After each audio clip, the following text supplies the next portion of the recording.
1 minute, a special needs student was walking down the hall in school. The next, he says he was thrown against the lockers, then to the ground by a police officer. What happened? You're about to see the video for yourself. 2 Investigator Dave Savini has the story of a painful lesson. Security cameras are about to capture the beating of this 15-year-old special education student by a police officer. So he was shouting at you and he was swearing at you? Yeah. Marshawn Pitts says the officer started by verbally abusing him because his shirt wasn't tucked in. I was tucking my shirt in. But it's what happens next after the officer puts down his coffee that had Marshawn Pitts worried for his life. It was just like, boom. He says he was blindsided by the officer, thrown into lockers, and struck repeatedly. Where did he hit you? He hit me like right here, and boom. Watch as he gets slammed to the ground, his face smashed into the floor. It still has a bump. Right here. His nose was broken. Were you bleeding? Did you know it was your face? All this was like all on the outside. My mouth was busted.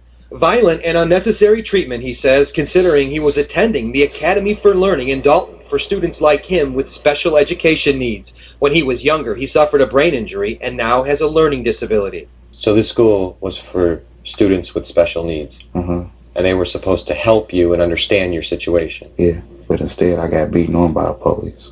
The officer was in his face because he didn't have his shirt tucked in. Ed Mansky is Marshawn's attorney. And that's the officer put in that school to protect these kids. And instead of doing that, this officer is literally assaulting this kid. That's a big officer too.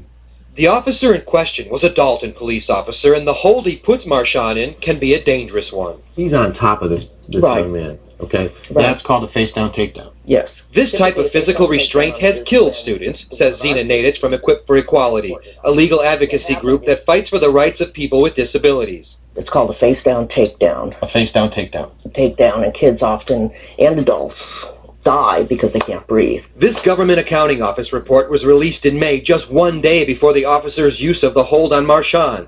The GAO study found face-down takedowns led to at least 20 deaths nationwide. Currently, 8 states prohibit the use of this hold. Illinois is not one of them.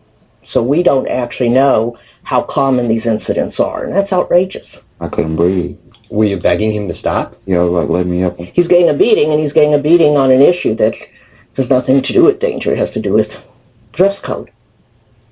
No one from the Academy of Learning in Dalton would talk to us about the alleged abuse. The Dalton Police Department and the mayor of Dalton did not return our phone calls. Marshawn Pitts' attorney, Ed Mansky, says he's transferred to another school and is planning to file a lawsuit. The State Board of Education says that no one from the school reported the use of forceful restraint to them, Rob.